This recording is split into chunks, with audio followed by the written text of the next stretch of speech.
So we're still on the hard question of, are all religions true, or can all religions be true? And I shared at the end of part 2 of this video series, which is our attempt to answer this question, that I was going to break our answer down and help us get to a logical, correct conclusion by answering 6 questions. Okay, answering 6 sub questions, and the first of those is, does absolute truth exist?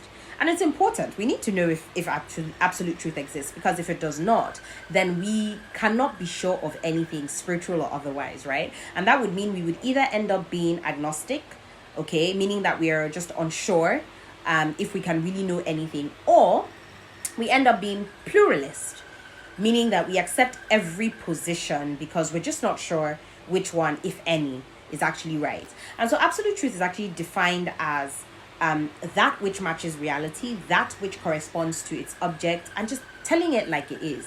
And so some would say that there's no such thing as absolute truth, but taking such a stand is also quite self-defeating, right?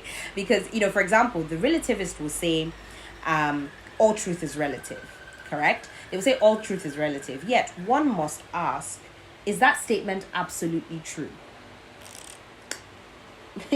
Because if so, then absolute truth exists, right? But then if that statement that all truth is relative turns out to not be true, then of course that would mean, why would we bother considering it, right?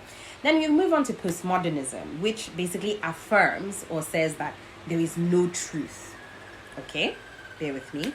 But in the same vein, it has now affirmed that there is at least one absolute truth, which is that postmodernism is true. So in the end, absolute truth, or the existence of absolute truth, becomes undeniable. Furthermore, absolute truth is naturally narrow, and it excludes its opposite. So 2 plus 2 will always be 4. 1 plus 1 will always be 2. There's just no other answer. No other answer is possible. And this point becomes critical when we start to compare different worldviews and belief systems, right? Because if one belief system has components or characteristics that have been proven to be true, then any competing belief system with contrary claims is automatically false and untrue.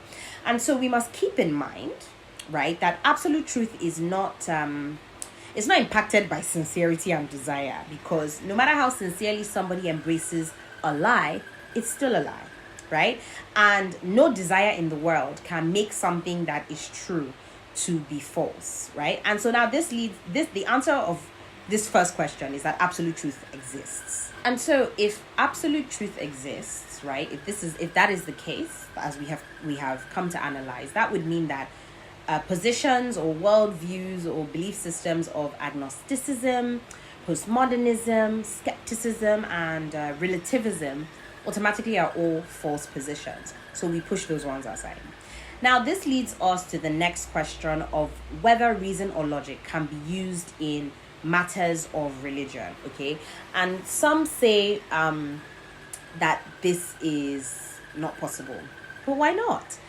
The truth is that logic is quite vital, okay, when you're examining spiritual claims, because it helps us understand why some claims should be excluded and others should be embraced, right? And so you find that logic is just absolutely critical in dismantling things like pluralism, okay, which says that all truth claims, even those that oppose each other, are equal and valid. So for example, let's compare Islam and Judaism. They both claim that Jesus is not God, whereas Christianity claims that he is. Now, one of the core laws of logic is is the law of non-contradiction, which says that something cannot be both A and non-A. So something cannot be both A and non-A in the same sense and at the same time. So, Jesus cannot be both God and not God. So when we apply this logic, this non-contradiction law to the claims of Judaism, Islam, and Christianity, that means that one of them is right and therefore the other two will be wrong. So when it's used properly, logic is such a potent weapon against pluralism, okay, because it clearly demonstrates that contrary truth claims basically cannot both be true, okay? And this understanding also helps dispel or topple that mindset of it may be true for you, but it's not true for me. Okay, logic is also great. At dispelling the whole analogy that pluralists like to use, which is that all roads lead to the top of the mountain.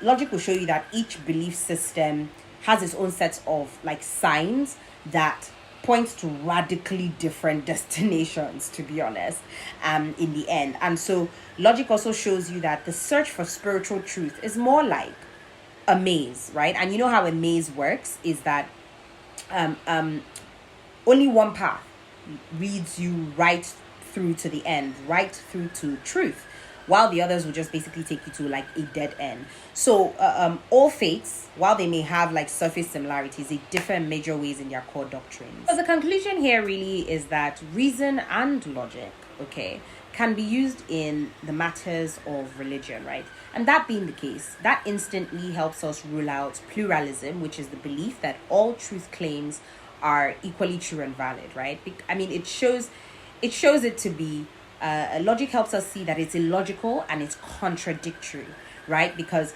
how can you believe that two diametrically opposing, truth claims can both be right? It doesn't work that way. And now that leads us to the next big question, which is, does God exist? I'm gonna see you in part 4 of this video.